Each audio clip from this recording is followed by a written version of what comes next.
கர்த்தர் நல்லவர். ரவி பிரதர், நீங்கள் கொஞ்சம் அப்படி பின்னாடியே உட்காந்துக்கங்க. ரவி பிரதர் கேட்குதா? கொஞ்சம் அப்படி பின்னாடி பிள்ளைங்க வெளியில் போகாமல் பார்த்துக்கோங்க. பிள்ளைங்களுக்கு ரெக்வெஸ்ட்டு, யாரும் எந்திரிச்சு போகக்கூடாது. ஆமாம், எந்திரிச்சு போனீங்கன்னா அப்படியே பிரதர் உங்களை வீட்டுக்கு அனுப்பிச்சிடுவார். ஆகவே அமைதியாக உட்காந்து கொஞ்சம் நேரம் இருந்தீங்கன்னா நல்ல ப்ரோக்ராமை நீங்கள் பார்க்கலாம். உங்களுக்கு அது பிளெஸ்ஸிங்காக இருக்கும். ஆண்டவர் நல்லவர்.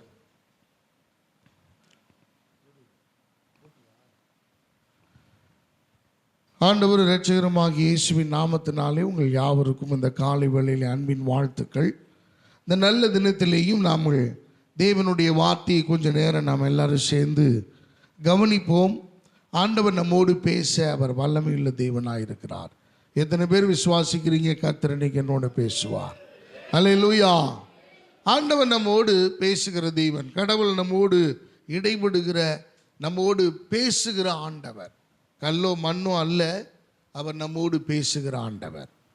இந்த நாளிலேயும் தேவனுடைய வார்த்தையை நம்ம கொஞ்சம் ஆழமாய், நம்ம படித்த பகுதி தான், தெரிந்த பகுதி தான், இருந்தபோதும் சற்று ஆழமாய் சில காரியங்களை மாத்திர ரத்தின சுருக்கமாக உங்கள் முன்பாக பதிவிட நான் வாஞ்சிக்கிறேன். ஆவியானவர் உதவி செய்வாராக. மத்தேயு எழுதின சுவிசேஷம் 8வது அதிகாரம். Turn your Bible to the book of Matthew chapter 8 verse 5 to 13.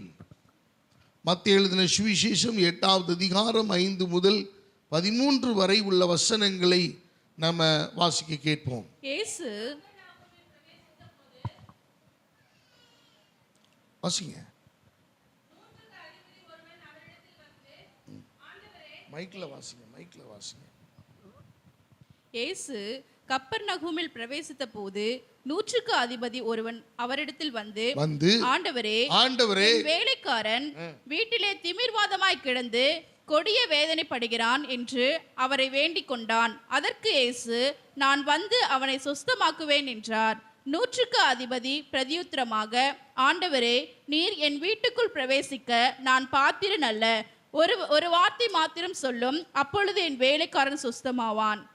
நான் அதிகாரத்துக்கு கீழ்ப்பட்டவனாயிருந்தும் எனக்கு கீழ்ப்பட்டிருக்கிற சேவகரும் உண்டு. நான் ஒருவனை போவென்றால் போகிறான், மற்றொருவனை வாவென்றால் வருகிறான். என் வேலைக்காரனை இதை செய்யென்றால் செய்கிறான் என்றான். இயேசு இதை கேட்டு ஆச்சரியப்பட்டு தமக்கு பின் செல்லுகிறவர்களை நோக்கி, இஸ்ரவேலருக்குள்ளும் நான் இப்படிப்பட்ட விசுவாசத்தை காணவில்லை என்று மெய்யாகவே உங்களுக்கு சொல்லுகிறேன். அநேகர் கிழக்கிலும் மேற்கிலும் இருந்து வந்து பரலோக ராஜ்யத்தில் ஆபிரகாம், ஈசாக்கு, யாக்கோபு என்பவர்களோடே பந்தியிருப்பார்கள். ராஜ்யத்தின் புத்திரரோ புறமான இருளிலே தள்ளப்படுவார்கள். அங்கே அழுகையும் பற்கடிப்பும் உண்டாயிருக்கும் என்று உங்களுக்கு சொல்லுகிறேன் என்றார். பின்பு இயேசு 100க்கு அதிபதியை நோக்கி, நீ போகலாம், நீ விசுவாசித்தபடியே உனக்கு ஆக கடவது என்றார். அந்த நாளிகையிலே அவன் வேலைக்காரன் சுஸ்தமானான். வசனத்தின் மீது கைகளை வைப்போம். ஆண்டவர் நம்மோடு இந்த காலை வேளையிலே பேசுவாராக. நல்ல பிதாவே, எங்களோடு இடைபடும். மனுஷன் அப்பத்தினால மாத்திரமல்ல, தேவனுடைய வாயிலிருந்து பிறக்கிற ஒவ்வொரு வார்த்தையினாலும் பிழைப்பான் என்று சொன்ன வார்த்தையின்படி இந்த வேளையில் எங்களோடு நீர் பேசும். உங்களுடைய சத்தத்தை கேட்க எங்களுடைய செவிகளை திறந்தருளும், எங்களுடைய மனக்கண்களை திறந்தருளும். எங்களுடைய கற்பனை உலகத்தெல்லாம் நாங்கள் தள்ளிவிட்டு உண்மையான உலகத்துக்குள்ளே நாங்கள் வந்து இந்த ஆண்டுடைய சத்தத்தை கேட்க எங்களுக்கு உதவி செய்யும். உம்முடைய கரத்திலே ஒப்பு கொடுக்கிறோம். அடியானை மறித்து நீர் வெளிப்படுவீராக. இயேசுவின் நாமத்தில் பிதாவே, ஆமேன், ஆமேன். எனக்கு அருமையான தேவனுடைய பிள்ளைகளே, இந்த காலை வேளையிலே விசுவாசத்தினால் எல்லாம் ஆகும் என்கிற தலைப்பின் கீழே உங்களோடு கூட நான் தேவனுடைய வார்த்தையை நான் பகிர்ந்து கொள்ள வாஞ்சிக்கிறேன். இந்த இடத்துல நம்ம வாசிக்கிறோம், ஒரு 100க்கு அதிபதி இயேசுவினிடத்தில் வருகிறான். வந்து, என்னுடைய வேலைக்காரன் சுகவீனமாய் இருக்கிறான், ஆகவே நீர் அவனுக்கு சுகத்தை கொடுக்க வேண்டும் என்று வேண்டிக் கொள்கிறான். அப்படியா, சரி நான் வர்றேன் அப்படின்னு சொல்றார். இயேசு சொல்லுகிறார், நான் வந்து அவனை சுஸ்தப்படுத்துவேன். அப்போ உடனே அவன் சொல்லுகிறான், அப்படி அல்ல, நீர் என் வேலைக்கார சுகவீனமாக இருக்கிறது உண்மைதான், ஆனால் நீர் என்னுடைய வீட்டுக்கு வர்ற அளவுக்கு நான் பாத்திரவான் அல்ல, நான் அவ்வளவு நீதிமான் அல்ல, ஆகவே நீர் ஒரு வார்த்தை சொல்லுங்க அப்படின்னு ரெக்வெஸ்ட் பண்ணுறார். எனக்கு அருமையானவர்களே, ஒரு வார்த்தை மாத்திரம் சொல்லும் என் வேலைக்காரன் சொஸ்தமாவான் என்கிற ஒரு அசாதாரணமான விசுவாசம். அன்பானவர்களே, இன்னைக்கு ஆண்டவர் மேலே நாம் எவ்வளவாய் அன்பு வைத்திருக்கிறோம் என்பதை அல்லது விசுவாசம் வைத்திருக்கிறோம் என்பதை வெறும் வார்த்தையினால சொன்னா போதாது. நம்முடைய நடக்கையிலே, நம்முடைய செய்கையிலே அது காண்பிக்கப்பட வேண்டும். இந்த இடத்துல நம்ம கவனித்து பார்ப்போமானால், ஒரு 100க்கு அதிபதி என்பவன் ஒரு 100 பேருக்கு தலைவன். தலைமை பொறுப்பு என்பது சாதாரணமான விஷயம் அல்ல. நான் ஏற்கனவே நிறைய விஷயங்களை சொல்லியிருக்கிறேன். மோசையை ஆண்டவர் அழகாக கொண்டு வந்து தலைமைத்துவத்தில் நிறுத்தினார். அடுத்தது யார் தான் வரணும்? மோசையினுடைய பிள்ளைகள் தான் வரணும். ஆனால் பிள்ளைகள் சரியா இல்லை. ஆண்டவர் பார்த்தாரு, யோசுவாவுக்கு கீழ்ப்படிந்து, மோசைக்கு கீழ்ப்படிந்து பயந்து நடந்த ஒரு மனிதனை கர்த்தர் கண்டுபிடித்தார். அவன் யோசுவா. அந்த யோசுவாவை கர்த்தர் தலைமை பொறுப்பிலே கொண்டு வந்து நிறுத்தினார். அல்லேலூயா. அன்பானவர்களே, அப்படியானால் இந்த 100 பேருக்கு தலைவனாய் இருக்கிறவன் எப்படிப்பட்டவனாய் இருப்பான் என்பதை சற்று நாம் கவனித்து பார்க்க வேண்டும். 100 பேருக்கு தலைவன், அவனுக்கு ஒரு கர்வம் இருக்கும்ல, அவனுக்குன்னு ஒரு ஸ்டேட்டஸ், ஒரு ஸ்டாண்டர்ட் இருக்கும்ல, அவனுக்குன்னு ஒரு அதிகாரம் அவனுக்கு கொடுக்கப்பட்டிருக்கிறது. ஒருவேளை 1000 பேருக்கு அவன் தலைவனா இல்லாமல் இருக்கலாம், ஆனால் 100 பேருக்கு அவன் தலைவன். 100 பேரை கண்ட்ரோல் பண்ண, அவர்களை அடக்க, அவர்களை ஒடுக்க, அவர்களை சரி பண்ண, அவர்களுடைய தவறுகளை சுட்டி காட்ட, அவர்களை சரி பண்ண, அவர்களை நியாயம் விசாரிக்க அவனுக்கு என்ன உண்டு? அதிகாரம் உண்டு. அப்ப 100க்கு அதிபதி என்பவன் சாதாரணமானவன் அல்ல. He has a power and authority over ஒரு 100 people. ஒரு 100 பேருக்கு அவன் தலைவனாக நிறுத்தப்பட்டிருக்கிறான். இப்ப இந்த 100 பேருக்கு தலைவன் இவன் தனக்காக வரவில்லை. தன்னுடைய வீட்டில் உள்ள வேலைக்காரன் சுகவீனமாய் அவன் பக்கவாதத்தில், he was completely paralyzed. ஒரு பக்கவாதத்திலே பாதிக்கப்பட்ட தன்னுடைய வீட்டில் இருக்கிற ஒரு வேலைக்காரனுக்காக ரிஸ்க் எடுத்து இயேசுவை சந்திக்க வருகிறான். நல்ல கவனிங்க, தனக்காக சுகம் பெறுவதற்கு போறது ஒரு குரூப் ஆஃப் பீப்புள். ஆனா தன்னுடைய வேலைக்காரனுக்காக போகிறான்னா, இந்த 100க்கு அதிபதி எவ்வளவு கவனமாய் கரிசனை உள்ளவனாய், தன்னுடைய வேலைக்காரன் மேல் மிக மிக ஆர்வம் உள்ளவனாய், அவனுடைய சுகத்தை கூட விரும்புகிற ஒரு மனுஷனாய் அவன் இருந்திருப்பான் என்பதை நம்ம சற்று கூர்ந்து கவனிக்க வேண்டும். அன்பானவர்களே, விசுவாசத்தினால் எல்லாம் ஆகும். நமக்கு தெரியும், இது தெரியாம இல்லை. நூற்றாண்டுகளாக நமக்கு தெரிந்த ஒரு கர்த்தருடைய வார்த்தை, விசுவாசித்தால் நடக்கும், விசுவாசம் இருந்தால் இது ஆகும் அப்படின்னு நமக்கு தெரியும். ஆனால் ப்ராக்டிக்கலாக அதை நம்ம பரிச்சார்ந்த முறையில் அல்லது நம்முடைய ப்ராக்டிக்கல் அனுபவம் சார்ந்த வகையில் நாம் அதை அனுபவித்திருக்கிறோமா என்பதுதான் இந்த இடத்துல கேள்வி. அருமையான தேவ பிள்ளைகளை நல்ல கவனிங்க.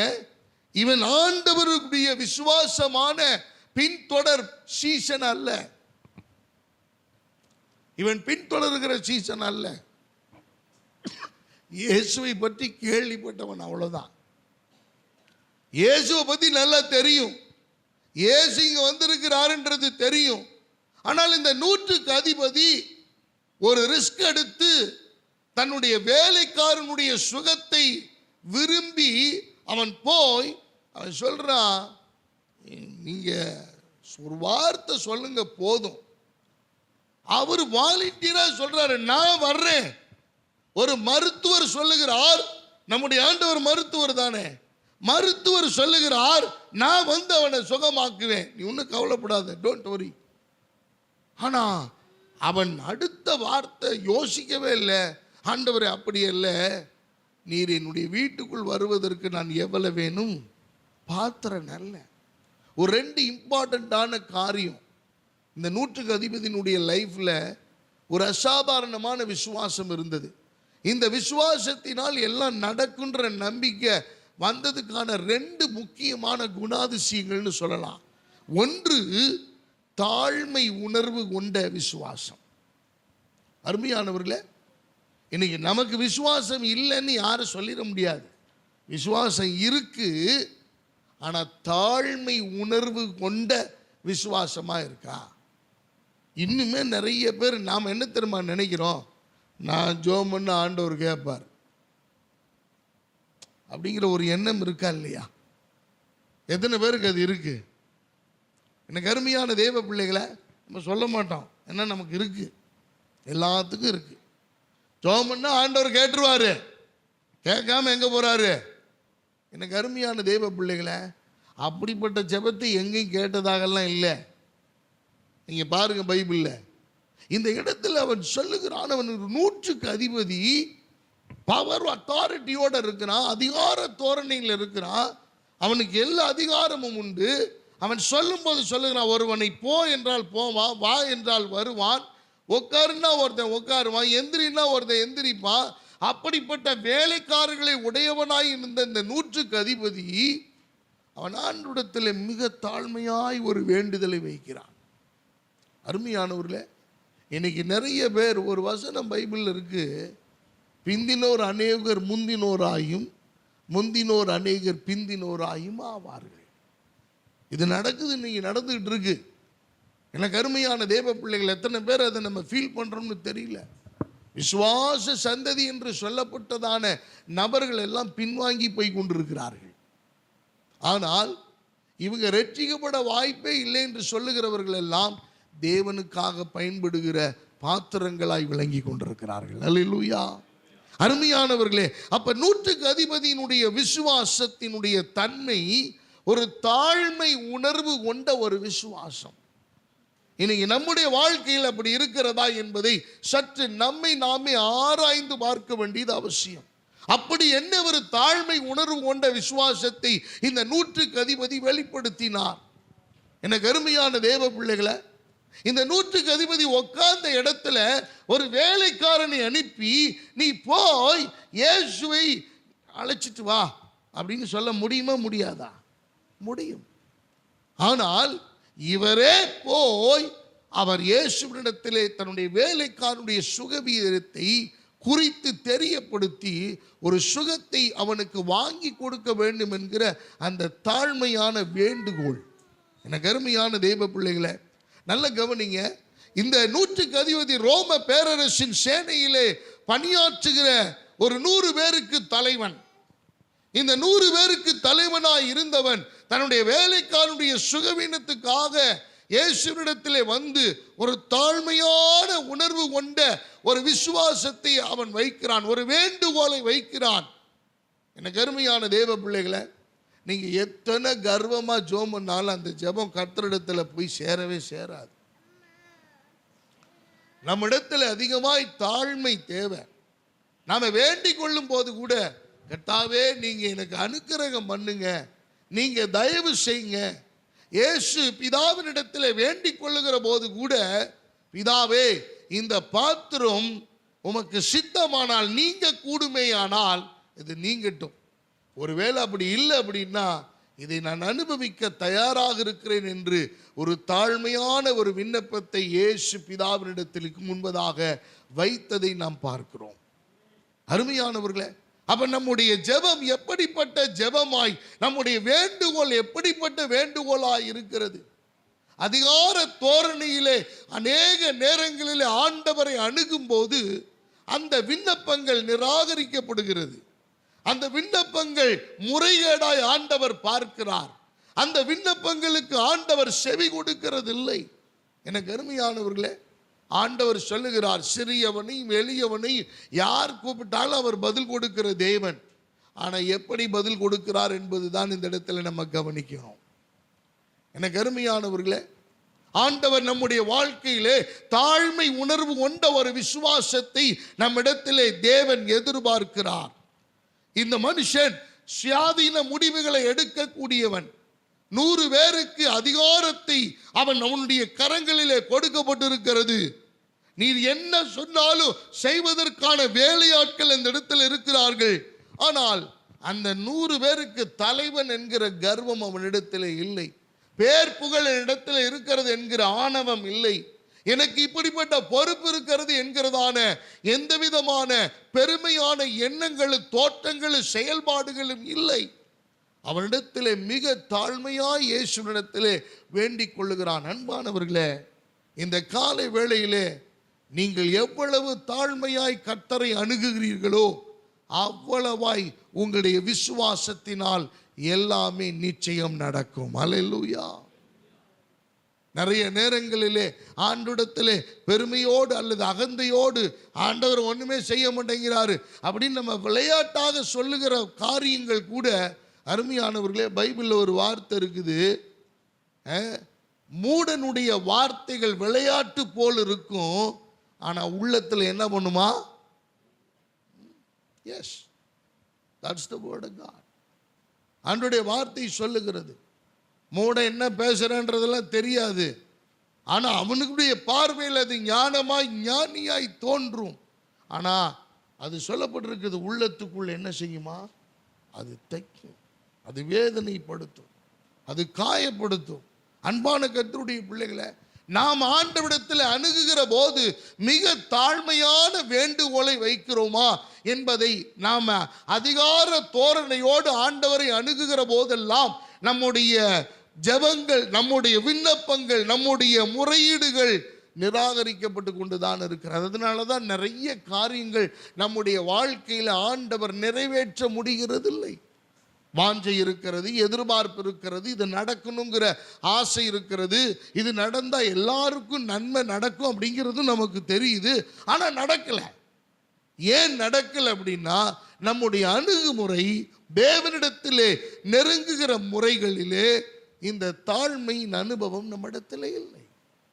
அன்பானவர்களே, இரண்டாவது அவனுடைய வாழ்க்கையில நடந்த ஒரு சம்பவம் என்னவென்றால், இயேசுவினுடைய அவருடைய வார்த்தையிலே அதிகமாய் மென்மேலும் விசுவாசமாய் அவன் இருந்தான். இந்த 100க்கு அதிபதி இயேசுவை நம்ம வீட்டுக்கு வர்றாருன்னு அவர் சொன்னா நமக்கு எவ்வளவு சந்தோஷம். சகேயுனுடைய வீட்டுக்கு நான் வர்றேன் அப்படின்னு சொன்ன உடனே he was happy. Zacchaeus was very much happy to receive Jesus in his house.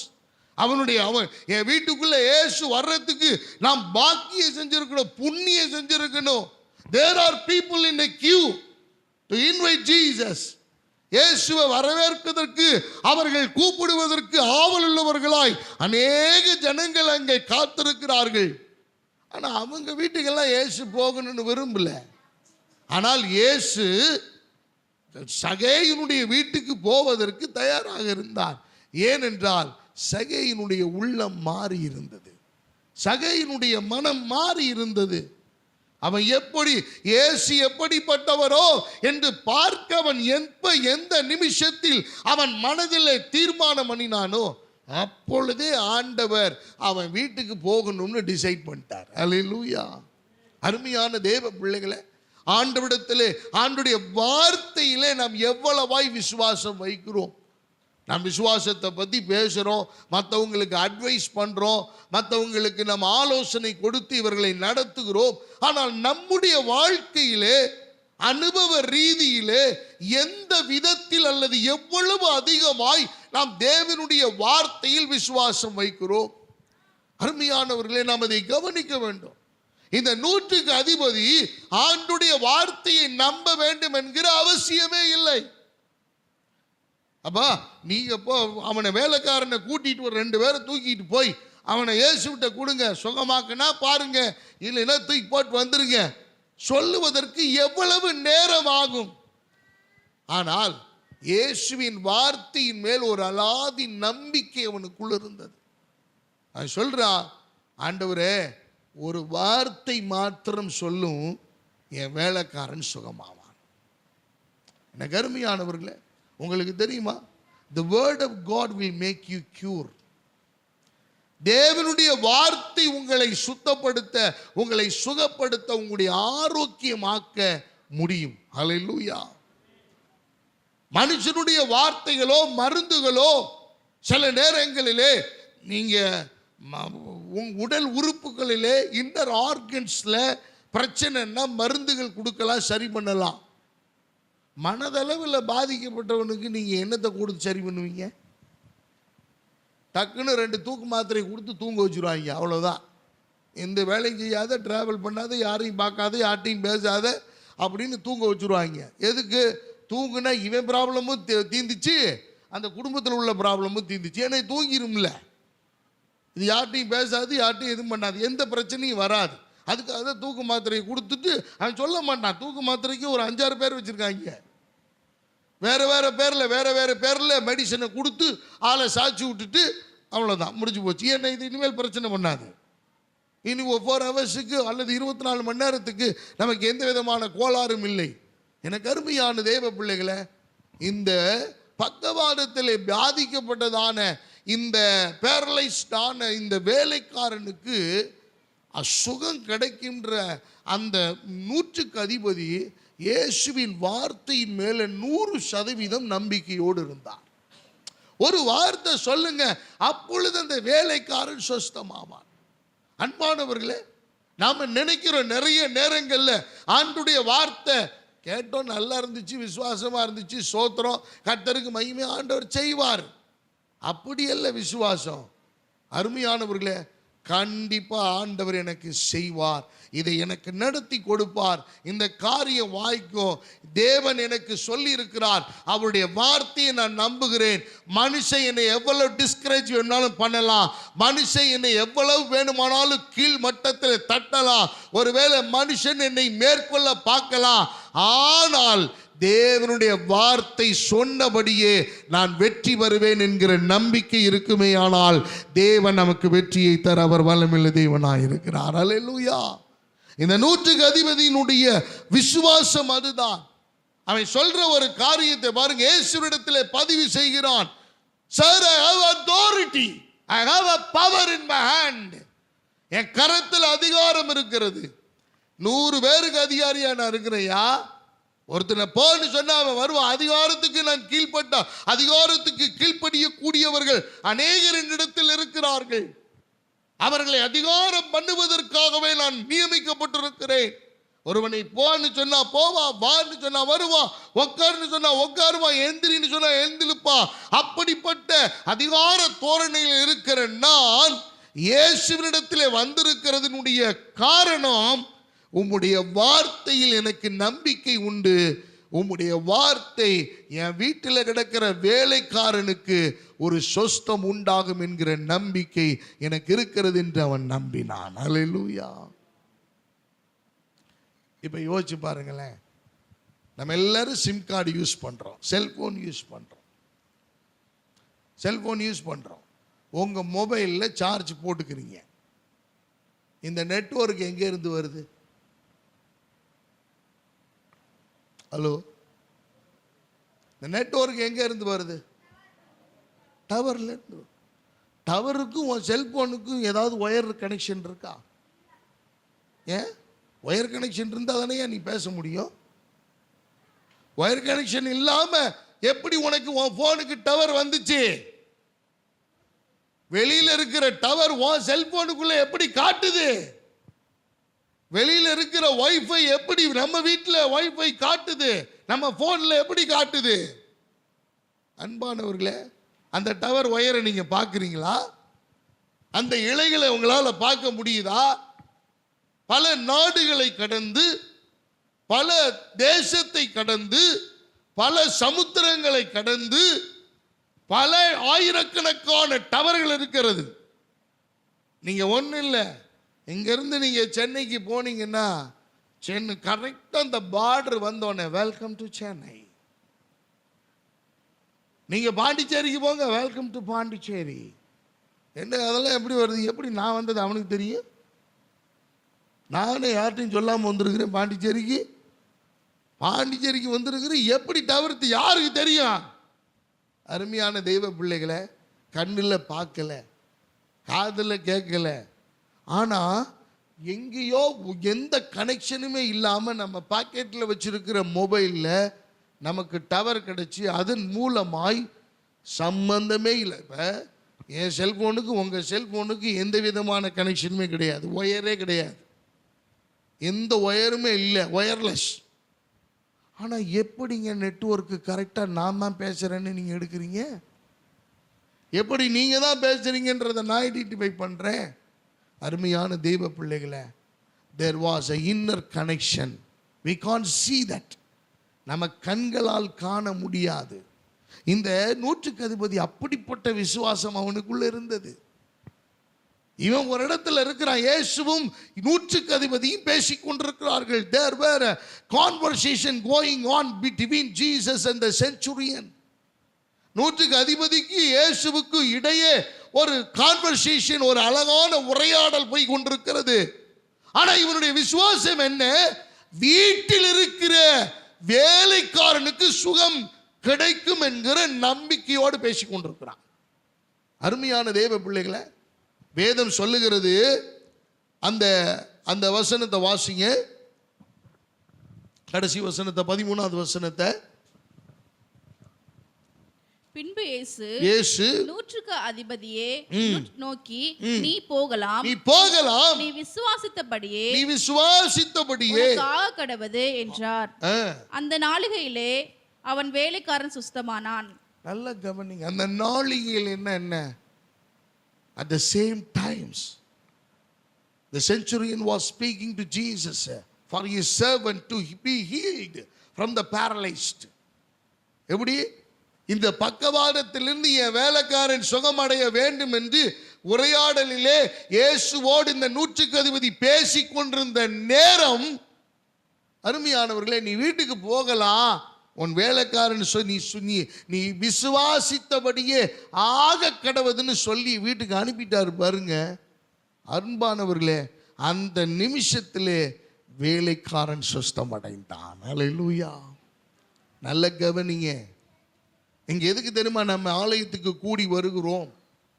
இங்க இயேசுவை சந்தித்து நம்ம அவரோடு ஒரு கான்வர்சேஷன், ஒரு இன்ட்ராக்ட் பண்ண வந்திருக்கிறோம். தேவனோடு கூட சம்பாஷிக்க வந்திருக்கிறோம், ஒரு உறவாட வந்திருக்கிறோம். அவரோடு இங்க நீங்க எவ்வளவு விசுவாசத்தில் பேசுறீங்களோ, அருமையானவர்களே, அந்த விசுவாசத்தின் அளவை பொறுத்து உங்க வேலையில கர்த்தர் அற்புதத்தை வைத்திருப்பார், உங்க வீட்டில் கர்த்தர் அற்புதத்தை வைத்திருப்பார், உங்க பிசினஸ்ல கர்த்தர் அற்புதத்தை வைத்திருப்பார், உங்க படிப்புலையும் ரிசல்ட்லையும் கர்த்தர் அற்புதத்தை வைத்திருப்பார். உங்க வீட்டில் சுகவீனமா இருந்தாங்கன்னா அவர்களுக்கும் அந்த அற்புதத்தை கர்த்தர் வைத்திருப்பார். என்னவெல்லாம் நீங்கள் வாஞ்சித்து விரும்பி விசுவாசத்தோடு அவரை தாழ்மையோடு கூட அவருடைய வார்த்தையின் மேல் விசுவாசம் உடையவர்களாய் இந்த இடத்திலே உறவாடுகிறீர்களோ, அவரோடு கூட கலந்துரையாடுகிறீர்களோ, அந்த கலந்துரையாடல் உங்கள் வேலையிலையும் படிப்பிலையும் குடும்பத்திலையும் ஆரோக்கியத்திலையும் ஒரு பெரிய மாற்றத்தை நிச்சயம் ஏற்படுத்தும். அல்லேலூயா. எனக்கு அருமையான தேவ பிள்ளைகளை, your faith will impact many. உங்களுடைய விசுவாசம் அநேகரை தாக்க ஒரு பெரிய தாக்குதலையே நடத்தும். அது நீங்களும் நானும் ஒரு கடுகள விசுவாசம் இருந்தா ஆண்டவர் சொல்லுகிறார், ஒரு மலையை பார்த்து பெய்ந்து சமுத்திரத்திலே தள்ளுண்டு போனாலும் அப்படியே ஆகும். அன்பான தேவ பிள்ளைகளை, நல்ல கவனிங்க, நம்முடைய வாழ்க்கையில இந்த விசுவாசம் ரொம்ப ரொம்ப முக்கியம். ஆண்டவர் ஆச்சரியப்படுகிறார், பிரமிக்கிறார். எனக்கு அருமை அந்த இப்படிப்பட்ட விசுவாசத்தை பார்த்தப்ப தாழ்மை உணர்வு கொண்ட விசுவாசம் இந்த நூற்றுக்கு அதிபதிக்கு இருந்தது. நமக்கு எப்படி இருக்கு கொஞ்சம் யோசிச்சு பாருங்க. ஆண்டவர் கேட்க மாட்டேன்லாம் பதில் சொல்லலை, ஆனா கேட்கறதுல உடனே இம்மீடியட் ஆன்சர் வருது பார்த்தீங்களா? அதுல தாழ்மையான ஜெபத்துக்கு உடனே கர்த்தர் பதில் தருவார். ஆண்டவர்கிட்ட அப்படித்தான் நம்ம ஜெபம் பண்ணணும். 2 பேர் ஜெபம் பண்ண போனாங்க. 2 பேர் ஜெபம் பண்ணதுல ஒருத்தர் ஜெபம் பண்ண, ஆண்டவரே என் ஜெபத்தை எப்பயுமே நீங்க கேட்கிறவர்னு எனக்கு தெரியும். I know that you heard my prayer always. என் ஜெபத்தெல்லாம் நீங்க கேட்பீங்க ஆண்டவரே. இந்த அயோக்கிய பயலை போல நான் ஒரு நாள் இருக்கக்கூடாது, நல்லா இருக்கிறேன் நான் இவனை காட்டிலும் அப்படின்னு ஒரு ஜெபம். பக்கத்தில் இருக்கேன் அப்படி இல்லை, அவன் மாரில் அடிச்சுக்கிறான், தகப்பனே நான் பாவி, நான் அக்கிரமக்காரன், நான் துரோகி, என் பாவத்தெல்லாம் மன்னிச்சு என்னை ஏற்றுக்கிட்டு என்னையும் என் பிள்ளை குட்டிகளையும் நல்லபடியாக வைங்கப்பா அப்படின்னு வேண்டிக்கிறேன். இது யாருடைய ஜெபத்தை ஆண்டவர் கேட்டார் என்று வேதம் சொல்லுகிறது? மாரில் அடித்து கொண்டான் பாருங்க, அவன் ஜெபம். நம்ம ஜெபிக்கிறதுலேயே அப்படித்தான். சில நேரங்களில் AEIOU வவல்ஸ்லாம் போட்டு எதுகை மோனை லகரம் டகரம் தகரம் எல்லாத்தையும் கொண்டு வந்து உள்ள நுழைச்சி ஆதி ஆகமத்திலேருந்து வெளிப்படுத்தின விசேஷம் வரைக்கும் எல்லா இலக்கணங்களையும் எல்லா வசனங்களையும் கொண்டு வந்து உள்ளே புகுத்தி, எதுக்கு ஆர்ப்பாட்டம்? உன் தாழ்மையான வேண்டுகோளில், தாழ்மையான ஜெபத்தில் வசனத்தை பயன்படுத்துறதுல தவறாக நான் சொல்லவில்லை. ஆனால் உன் தனி ஜெபத்தில் நீ 1000 வசனங்களை கர்த்தரோட பேசு, 1000 வசனங்களை கர்த்தரோட இடத்துல பேசு. ஆனால் தேவனுடைய சமூகத்தில் வரும்போது உன் திறமையும் உன் ஞானமும் உன்னுடைய கல்வி அறிவும் உன்னுடைய ஞாபக சக்தியினுடைய கூர்மையையும் வெளிப்படுத்துகிற இடம் அல்ல. அங்கே நீ தாழ்மையாய் பொது இடத்துல, ஆண்டவரே என் வேலைக்காரன் முடியாமல் இருக்கான் ஐயா, நீங்கள் ஒரு வார்த்தை சொல்லுங்க, இந்தா வர்றேன்ப்பா அப்படின்னு ஆண்டவர் கிளம்புறாரு. ஐயோ இல்லைங்க, நான் அவ்வளோ பெரிய பரிசுத்தவானெல்லாம் இல்லைங்க, நீதிமானெல்லாம் இல்லைங்க. இந்த தாழ்மை நமக்கு வரமாட்டேங்குது. எப்படி இந்த தாழ்மை நமக்கு வரமாட்டேங்குது? தாழ்மைன்னா இப்போ என்னன்னே மறந்துட்டாங்க எல்லாருமே. தாழ்மைன்னா என்னன்னு மறந்துட்டாங்க. இப்போ ஒன்றும் இல்லை, ஒரு 2 பேர் உட்காந்துருக்குறாங்க, எனக்கு தெரிஞ்சு 2 பேர் உட்காந்துருக்குறாங்க. மூணாவதாக ஒருத்தர் வந்தால் ஒருத்தர் எழும்பி அல்லது 2 பேருமே எழும்பி உட்காருங்க வாங்க அப்படின்னு அவங்களுக்கு ஒரு இடம் கொடுக்கறது ஒரு தாழ்மையான ஒரு அனுபவம். உட்காந்துக்கிட்டே சார் இல்லைங்களா அப்படின்னா என்ன அர்த்தம்? இங்கே வராத, இங்கே வராத, இங்கே ஏற்கனவே ஃபில் ஆயிடுச்சு. எப்படி விட்டு கொடுக்குற மனப்பான்மை, தாழ்மையின் அனுபவம் நம்முடைய வார்த்தையில் ரொம்ப கவனமாக இருக்கும் பொழுது ஆண்டவர் நம்மளை மல்டிப்ளை பண்ணுவார், ஆசீர்வதிப்பார். சுகம் தானாக வரும். நாம் அலையணுன்ற அவசியம் இல்லை, நாம் பிரயாசப்படணுன்ற அவசியம் இல்லை. இந்த 100க்கு அதிபதி இயேசுவை பார்த்த இந்த முதல் நிமிஷமே அந்த சுகத்தை அவனுக்கு வாங்கி கொடுத்தான். அன்பான தெய்வ பிள்ளைகளை, இன்னைக்கு நமக்கே சுகம் கிடைக்கிறது பெரிய சவாலாக இருக்குது, நமக்கே அற்புதம் நடக்கிறது பெரிய சவாலாக இருக்குது. ஏன்னா தாழ்மையின் அனுபவம், தாழ்மையின் உணர்வான ஜெபம் நம்மிடத்திலே இல்லை. அன்பானவர்களே, தாழ்மை ரொம்ப அவசியமாக இருக்கிறது. 2வது அவர் சொன்ன காரியம், இயேசுவினுடைய வார்த்தையின் மேலே ஒரு பயங்கரமான ஒரு நம்பிக்கை. என்ன நடந்தாலும் பரவாயில்ல, நீங்கள் என் வீட்டுக்கு வருவதற்கு நான் பாத்திரன் அல்ல, ஒரு வார்த்தை சொல்லுங்க, I do believe the word of God. ஒரு word, one word is more than enough for my servant to be healed. இந்த ஒரு வார்த்தை போதும். ஆண்டவர் 1000 வார்த்தையெல்லாம் பேசணுன்ற அவசியம் இல்லைங்க. வேதம் சொல்லுகிறது, வார்த்தை சொன்னார், புறப்பட்டுச்சு, வானமும் பூமியும் உருவானது. ஒரு வார்த்தையை சொன்னார் ஆண்டவர், அப்படியே புல் பூண்டுகள் எல்லாம் முளைத்தது. ஒரு வார்த்தை சொன்னார், மிருகங்கள் எல்லாம் உண்டானது. ஒரு வார்த்தை சொன்னார், அப்படியே சமுத்திரம் எல்லாம் ஒதுங்கி, அந்த தனித்தனியாக ஒதுங்கி அது சமுத்திரம் அப்படின்னு பேர் வாங்குச்சு. எனக்கு அருமையானவர்களே, வெட்டாந்தரையானது. அருமையான தேவ பிள்ளைகளை, ஒவ்வொரு வார்த்தையிலும் ஆண்டவர் வல்லமையை வைத்திருக்கிறார். அப்போ விசுவாசத்தினால் இந்த வார்த்தையை நம்ம விசுவாசிக்கும் போது அப்படியே நடக்கும். நாம் நம்ம ஜெபிக்கிறோமோ அந்த ஜெபத்தில் இந்த ஆண்டுடைய வார்த்தையை நம்ம நம்பிக்கையோட, பூரணத்தோட, சந்தேகத்தோட அல்ல. அருமையான தெய்வ பிள்ளைகளை, அப்படி நம்ம ஜெபித்தோமானால் அற்புதங்கள் நடக்கும். இன்னொரு சம்பவத்தை உங்களுக்கு நினைப்பூட்டுகிறேன். மத்தேயு எழுதின சுவிசேஷம் 9வது அதிகாரம், மத்தேயு 9வது அதிகாரம் 29, 30 2 வசனங்களை வாசியுங்கள். அப்பொழுது அவர்களுடைய கண்களை அவர் தொட்டு, உங்கள் விசுவாசத்தின்படி உங்களுக்கு ஆக கடவது என்றார். உடனே அவர்களுடைய கண்கள் திறக்கப்பட்டது. இதை ஒருவரும் அறியாதபடிக்கு எச்சரிக்கையா இருங்கள் என்று இயேசு அவர்களுக்கு கண்டிப்பாய் கட்டளையிட்டார். அன்பானவர்களே, 2 குருடர்கள் இயேசுவை சந்திக்கிறார்கள். The 2 blind people were met Jesus. இயேசுவை சந்தித்த இந்த 2 குருடர்களும் அவங்க வேண்டிக் கொள்ளுகிறார்கள், தாவீதின் குமாரனே எங்களுக்கு இரங்கும். The son of David, mercy upon us. எங்களுக்கு இறங்கும் என்று வேண்டிக் கொள்ளுகிறார்கள். அப்ப இவங்க வேண்டிக் கொண்டதை பார்த்து கொண்டிருந்தது தானே இயேசு அவரிடத்தில் வந்து கேட்கிறார், எனக்கு அருமையானவர்களே, நான் இதை உங்களுக்கு இந்த அற்புதத்தை செய்ய, நீங்கள் விரும்புகிற இந்த காரியத்தை செய்ய என்னிடத்தில் வல்லமை உண்டு என்று நீங்கள் விசுவாசிக்கிறீர்களா? Do you believe that I can perform this miracle to your life?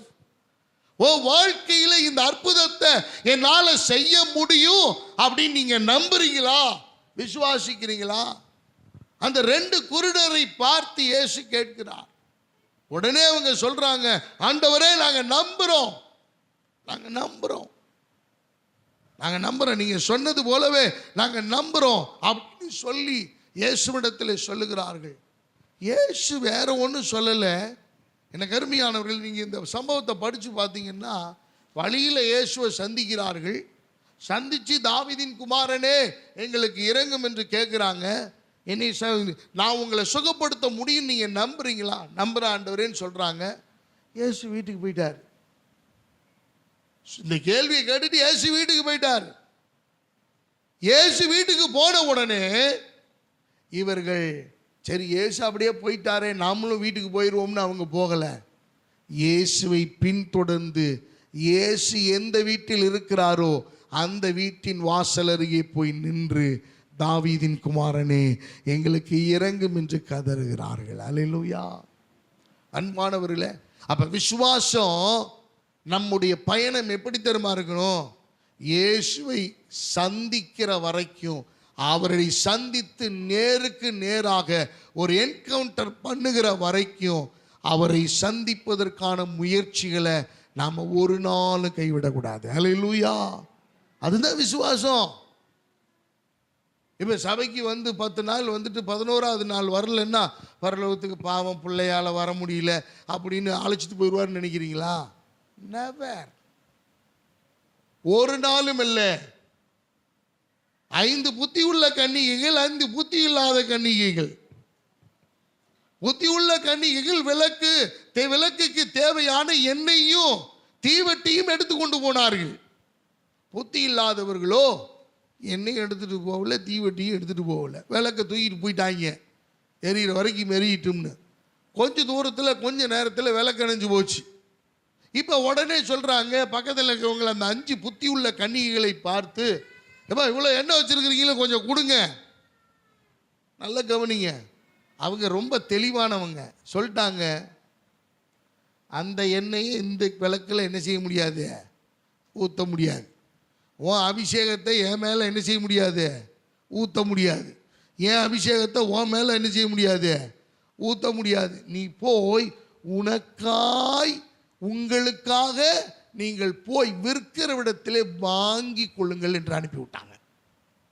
இப்போ இவங்க ஓகே, நம்மள்ட்ட காசு இருக்கு, we do have a money, why don't we go and purchase oil அப்படின்ட்டு போயிட்டாங்க. போன பிறகு இயேசு வந்துட்டார், ஆலயத்துக்குள்ளே வந்துட்டார். ஓசன்னா ஓசன்னான்னு பாட்டு பாடி இருந்த புத்தி உள்ள கன்னிகைகள் எல்லாரும் உள்ளே போயிட்டாங்க. கதவு அடைக்கப்பட்டுருச்சு. இந்த புத்தி இல்லாத கன்னிகைகள் எண்ணெயெல்லாம் பர்ச்சேஸ் பண்ணிட்டு வர்றாங்க. பர்ச்சேஸ் பண்ண போனால் நம்ம சீக்கிரமாக வருவோம், லேட்டாக வர்றாங்க. கதவை தட்டுகிறார்கள். கதவை தட்டி, இயேசுவே எங்களையும் அனுமதி, நானும் உள்ளே வர்றேன். ஆண்டவர் சொன்ன பதில் நீங்கள் சொல்லுங்க பார்க்கலாம்.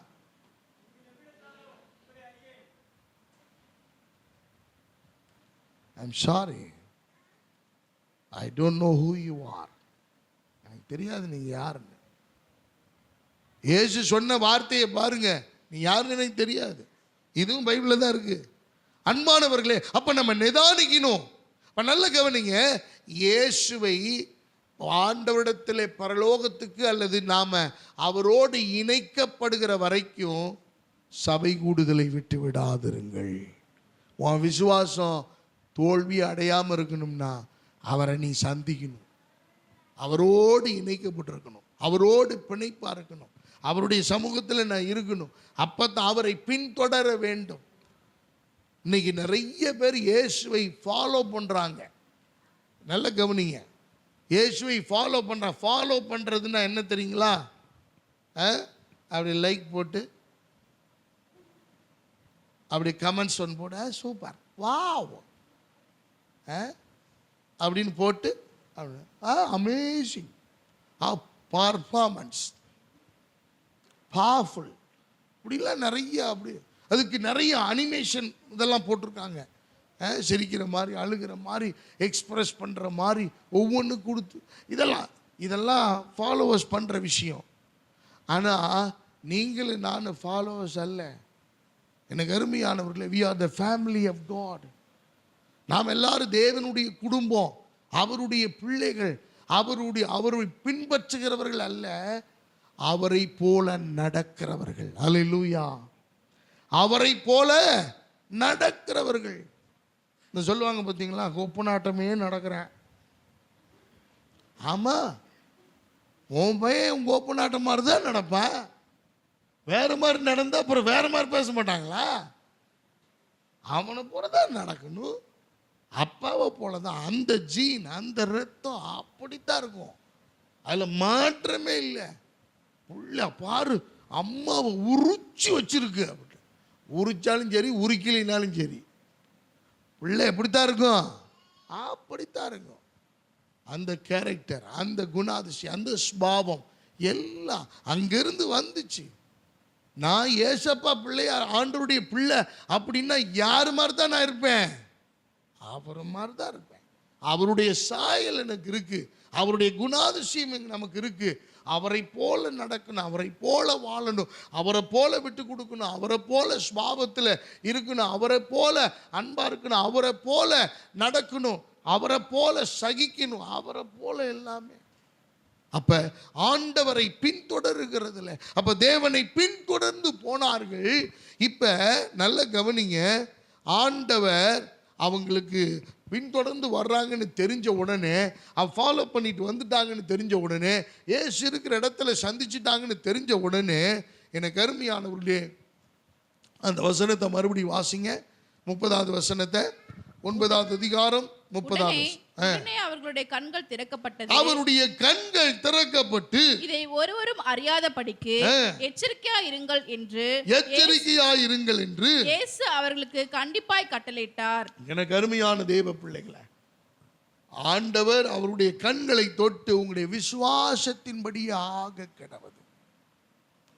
இப்ப நிறைய பேர் விசுவாசம் எப்படி தெரியுமா? நம்முடைய அதெல்லாம் நடக்காதுங்க, அதெல்லாம் நடக்காதுங்க, அதெல்லாம் நடக்காதுங்க, அதெல்லாம் சாத்தியம் இல்லைங்க, இதெல்லாம் விளங்காதுங்க. கண்டிப்பா நீங்க சொன்ன வார்த்தையின்படியே, ஹலோ நான் சொல்லலை, பைபிள் சொல்லுது, நீ விசுவாசித்தபடியே உனக்கு ஆக கடவுது. இந்த இடத்துல இந்த ரைட் சைடு கிட்னி ஃபெயிலியர் ஆன மாதிரி ஒரு ஃபீலிங்.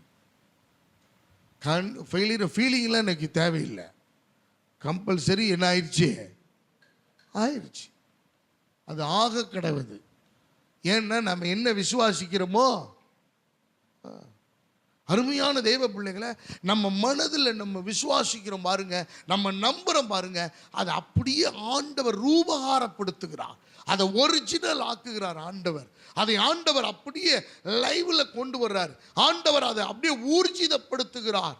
அதனாலதான் வேதம் சொல்லுகிறது, மரணமும் ஜீவனும் நாவின் அதிகாரத்தில் இருக்கிறது. நம்ம ரொம்ப ஜாக்கிரதையா அதை கையாளணும். அப்ப தேவன் நமக்கு கொடுத்திருக்கிற இந்த வார்த்தையின்படியே மிக ஜாக்கிரதையாக நாம் இயேசுவை அவர் அணுகும் போது அவர் தொட்டு அவர் சுகமாக்குகிறார். விசுவாசத்தின்படியே ஆண்டவர் இதை எனக்கு செய்வார்னு நான் நம்புறேன், ஆண்டவர் இந்த காரியத்தை வாய்க்க பண்ணுவார் என்று நான் நம்புறேன், இந்த இடத்துல எனக்கு சுகத்தை தருவார் நான் நம்புறேன், இந்த இடத்துல ஆண்டவர் என்னுடைய பிள்ளைக்கு ஒரு நல்ல எதிர்காலத்தை உருவாக்கி தருவார் என்று நான் நம்புகிறேன். நிறைய நேரங்களில் சூழ்நிலைகளை பார்த்து நாம் விசுவாசிக்கிறோம். அருமையானவர்களே, பஞ்சத்திலையும் சாரிபாத்து விதவை வீட்டுக்கு ஆண்டவர் எலியா தீர்க்கதரிசியை அனுப்பி அவளுக்குள் இருந்த கொஞ்ச விசுவாசத்தினுடைய ஆரம்பத்தை ஒரு புதிய ஒரு பரிமாணத்திலே கொண்டு போய் பஞ்சகாலம் மட்டும் எந்த குறைவும் இல்லாமல் கர்த்தர் அவர்களை போஷித்து காத்தார். அல்லேலூயா. அவருடைய கொஞ்ச விசுவாசம். எனக்கு அருமையான தேவ பிள்ளைகளை, ஆண்டவர்கிட்ட போய் யாரும் கேட்கல, கண்ணு தொட்டு சுகம் படுத்தினாரு, சுகமாக்கிட்டாரு, அற்புதம் நடந்தது, விடுதலை நடந்தது, அவர்களுடைய கண்கள் திறக்கப்பட்டது. கண்கள் திறந்து இப்ப பார்க்கிறாங்க, ஆச்சரியப்படுறாங்க, பிரமிக்கிறாங்க. உலகத்தையே பார்க்காதவன் உலகத்தை பார்த்தான். ஏன் தெரியுமா? அவனுடைய விசுவாசம் ஒரு புது உலகத்தை காணும்படி இருண்ட உலகத்தை, இருண்ட வாழ்க்கையை, இருட்டி கிடந்த சூழ்நிலையை ஒரு பிரகாசமான வெளிச்சத்துக்கு நேராக இந்த 2 குருடர்களையும் வழி நடத்தியது. அல்லேலூயா. உங்களுடைய விசுவாசம், என் விசுவாசம் எப்படி இருக்கு? கொஞ்சம் நம்ம ஆராய்ஞ்சு பார்ப்போம். எப்படிப்பட்ட விசுவாசத்தை உடையவர்களாக இருப்போம்.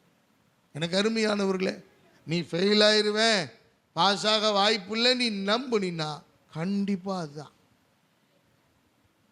மாற்று கருத்தே கிடையாது. நான் எழுதியிருக்கிறேன், கர்த்தர் என்னை பாஸ் பண்ண வைப்பார், நம்புனா கர்த்தர் அதை செய்வார். அதை எப்படி செய்வார்லாம் தெரியாது, செய்வார். இந்த ஒய்ஃபை கனெக்ஷன் மாதிரி தான், ஒயர்லெஸ் கனெக்ஷன் மாதிரி தான். இதுக்கெல்லாம் கண்டுபிடிக்க ரூட்டெல்லாம் கண்டுபிடிக்க முடியாது, நமக்கு விளங்காது, புரியாது. எப்படி ஆண்டவர் இதை சுகப்படுத்துவார் சொல்லு? அப்படி தெரியாது, தெரியாது. எப்படி ஆண்டவர் கிரியை செய்வார் தெரியாது. ஆனால் விசுவாசம் நமக்கு தேவை, நம்பிக்கை தேவை. எனக்கு அருமையான தெய்வ பிள்ளைகளை, ஒரு விஷயத்தை நான் சொல்லி நிறைவு செய்கிறேன்.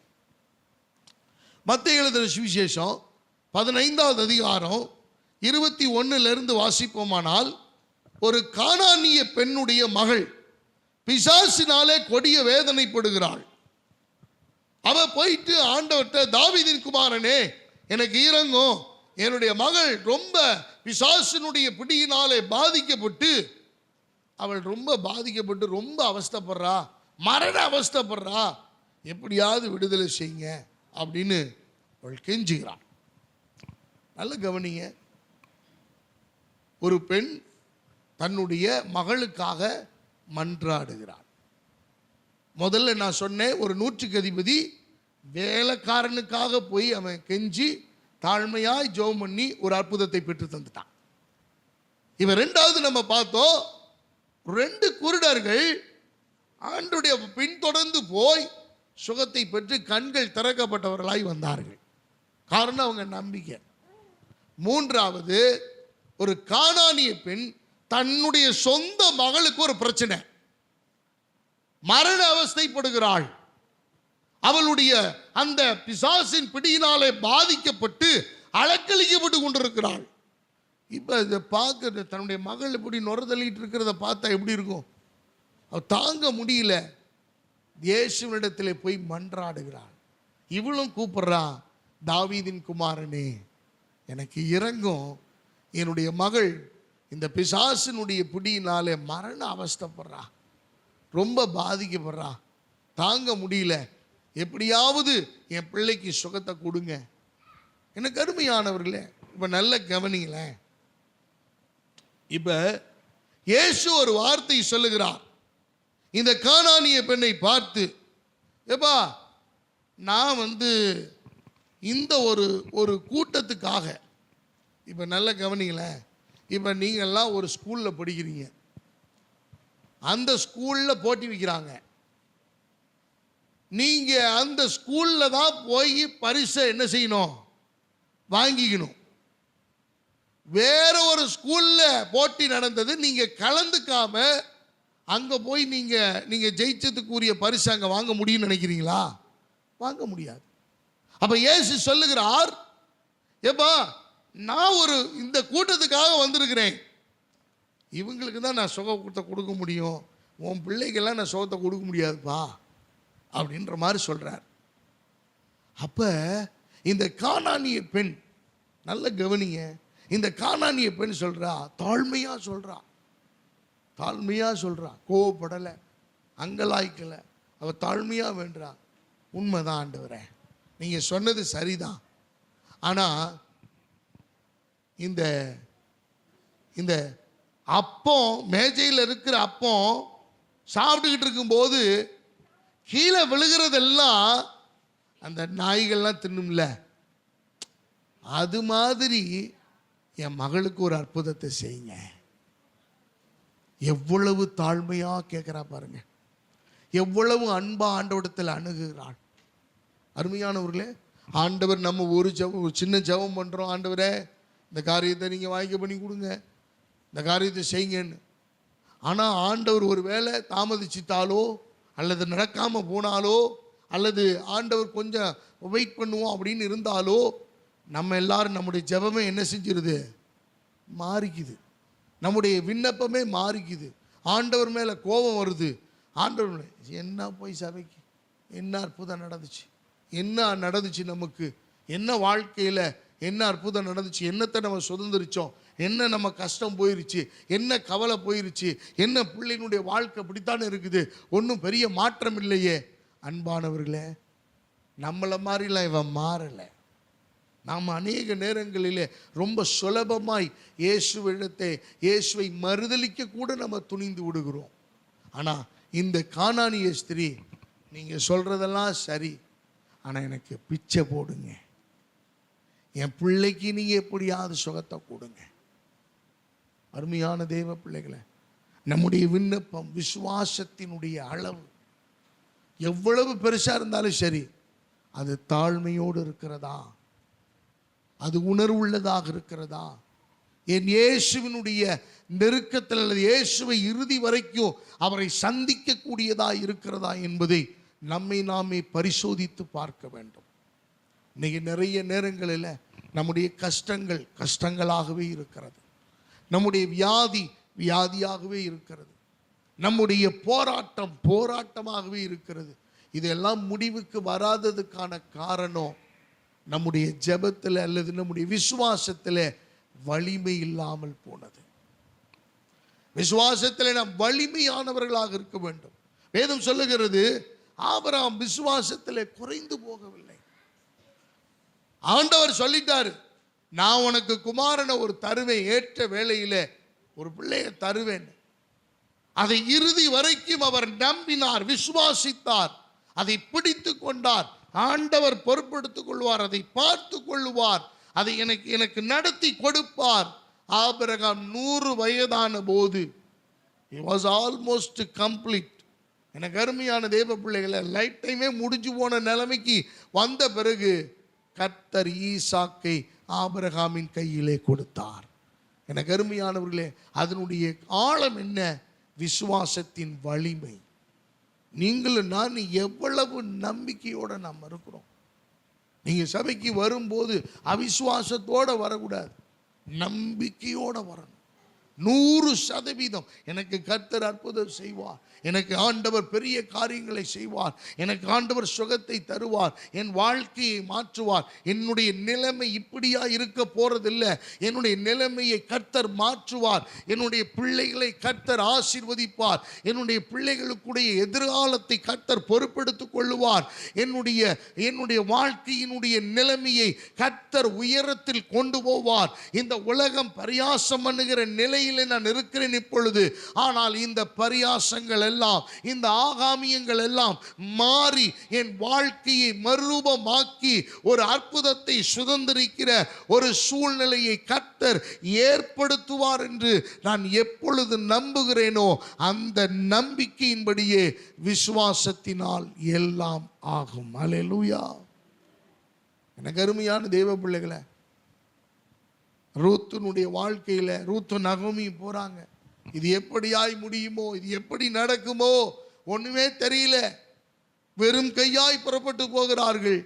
ஆனால் கர்த்தர் ஆசீர்வதிக்கிறார். அவருடைய நம்பிக்கை வீண் போகவில்லை. வேதத்திலே சொல்லப்பட்டிருக்கிறது, ரூத்தின் சரித்திர புஸ்தகத்திலே, கர்த்தர் பெத்லகேமில் உள்ள இஸ்ரவேல் ஜனங்களை சந்தித்தார் என்று கேள்விப்பட்டு மோவாப் தேசத்திலிருந்து ரூத்தும் நகோமியும் புறப்பட்டு பெத்லகேமை நோக்கி பயணித்தார்கள். ஹல்லேலூயா. அருமையான தெய்வ பிள்ளைகளை, இன்னைக்கு ஏன் நம்ம சர்ச்சு ரொம்ப டிஸ்டன்ஸாக நிறைய பேருக்கு தெரியுமா? நீங்கள் ஆண்டவரோடு நெருக்கம், உங்களுடைய அந்த தொடர்பு குறைவாக இருக்கிறதுனால தான் இது தூரமாக தெரியுது. நேரங்கள் எல்லாம் நமக்கு ஏன் உடனே ரொம்ப ரொம்ப ரொம்ப நேரம் இங்கே இருக்கிறது போல் நம்ம ரொம்ப ஃபீல் பண்ணுறோம்? அதுக்கான காரணம் என்ன தெரியுமா? எனக்கு அருமையில் ஆண்டவரோடு உள்ள ஐக்கியமும் அந்த தொடர்பும் அந்த ஆண்டவரோடு இருக்கிறதான அந்த அந்த அனுபவமும் குறைவாய் நமக்கு இருக்கிறது. எப்பயாவது ஒரு தடவை நம்ம ஜெபம் பண்ணுறது வாழ்க்கை அல்ல.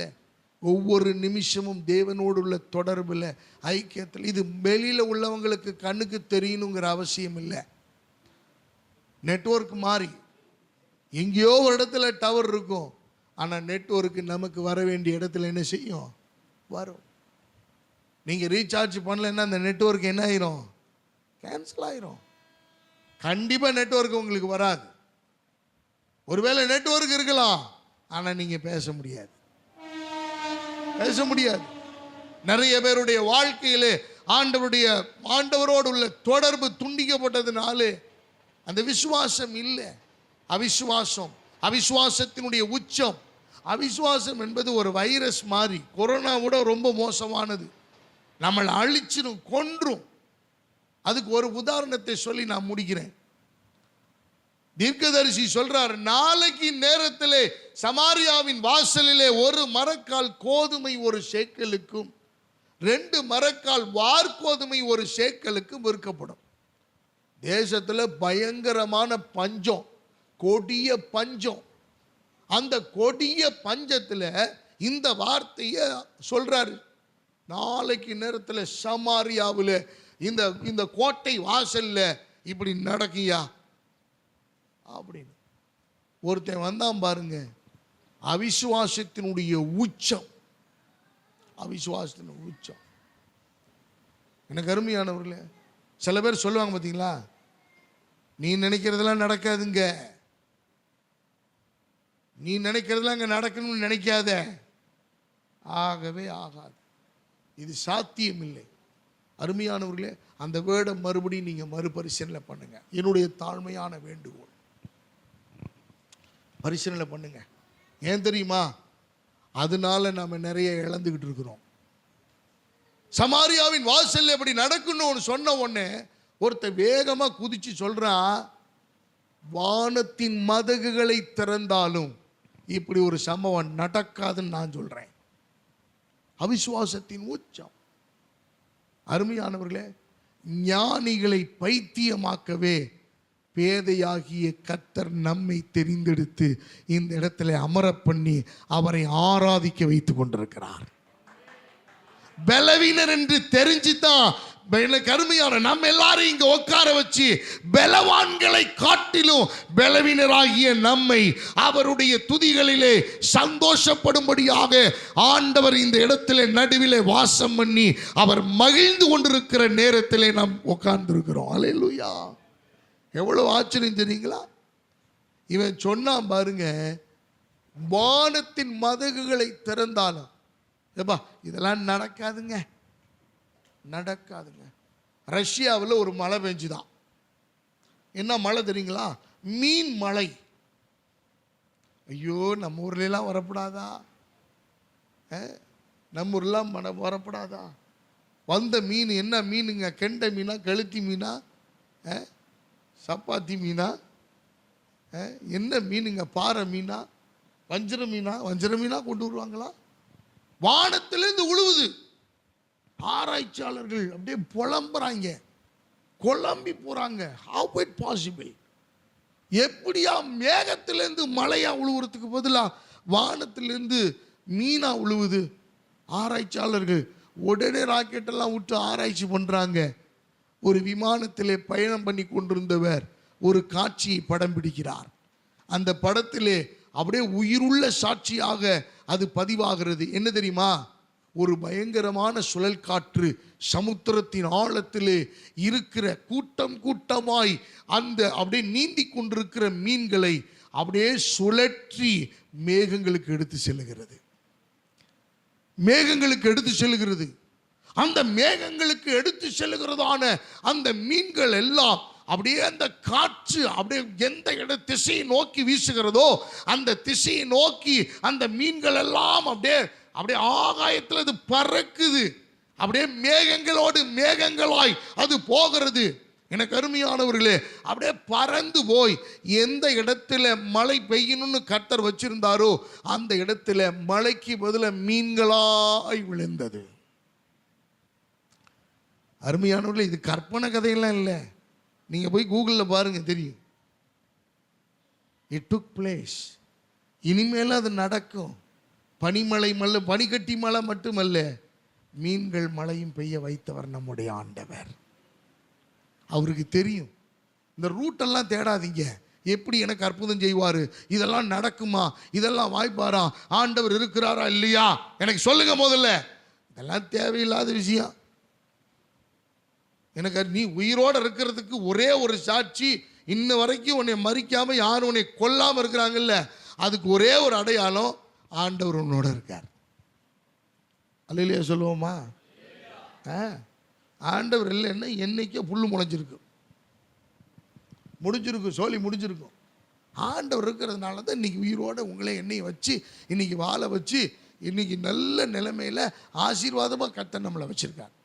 அருமையானவர்களே, அப்போ அந்த சொன்ன மனுஷன் அப்போ தீர்க்கதரிசி பார்க்குறாரு, சரிப்பா அவிசுவாசத்தினுடைய உச்சத்தை நான் பார்க்கிறேன், நாளைக்கு நேரத்தில் இது நடக்கிறத பார்ப்பேன், ஆனால் ஒரு வாய் என்ன செய்ய மாட்டேன், இதில் ஒரு நன்மையும் உனக்கு வராதுன்ட்டார். அருமையானவர்களே, பைபிளில் சொல்லப்பட்டிருக்கிறது, ராஜாக்களின் புஸ்தகத்தில் தீர்க்கதரிசி சொன்னபடியே சமாரியாவின் வாசலிலே ஒரு மரக்கால் கோதுமை ஒரு சேக்கலுக்கும் 2 மரக்கால் வார்கோதுமை ஒரு சேக்கலுக்கும் விற்கப்பட்டது. அந்த விற்கப்பட்ட கும்பல்ல இவன் போய் பார்க்க போனா, சொன்னவன் அவிசுவாசத்தினுடைய மகன் வேகமாய் போய் பார்க்க போனா, அத்தனை பேரும் மிதிச்சே கொண்டுட்டாங்க, மிதிபட்டு செத்து போனான். அருமையானவர்களே, அவிசுவாசமா இருந்தீங்கன்னா என்ன நடக்கும்? சத்தமா சொல்லுங்களேன்.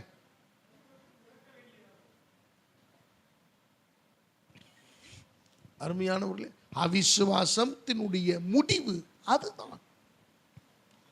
அவிசுவாசம் உங்களுக்கு அற்புதத்தை எல்லாம் கொண்டு வராது, விசுவாசம் தான் அற்புதத்தை கொண்டு வரும். அன்பான கர்த்தருடைய பிள்ளைகளை, அப்ப நீங்களும் நானும் விசுவாசத்தினால் எல்லாம் ஆகும், கர்த்தருடைய வார்த்தையினால் எல்லாம் ஆகும், கர்த்தருடைய ஆவியினால் எல்லாம் ஆகும் அப்படின்னு நம்புங்க, நடக்குங்க. இப்ப சரியில்லைதான், ஆனா சரி ஆயிரும் நம்புங்க.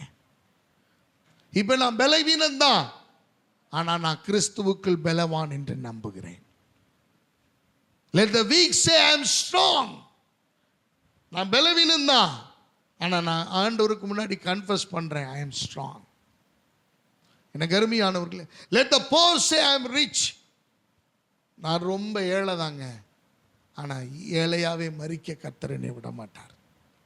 இப்போ நான் ரொம்ப கஷ்டப்பட்டுக்கிட்டு இருக்கிறேன், ஆனால் இது முடிவு அல்ல, இது ஆரம்பம். என்னை நல்ல நிலைமைக்கு கர்த்தர் கொண்டு போவார். என்னை ஒரு பிஸ்னஸில் கர்த்தர் வச்சிருக்கார், இது ஆரம்பம் தான். ஒரு மல்டிபிள் பிஸ்னஸுக்கு என்னை அதிகாரியாக கர்த்தர் ஆக்குவார், என்னை நிறுத்துவார். நான் இன்னைக்கு ஒரு 2 பேருக்கு ஒரு அதிகாரியை கர்த்தர் வச்சிருக்காரு, ஆனால் 100 பேருக்கு அதிகாரியாக என்னை நிறுத்துவார், 1000 பேருக்கு அதிபதியாக என்னை நிறுத்துவார்.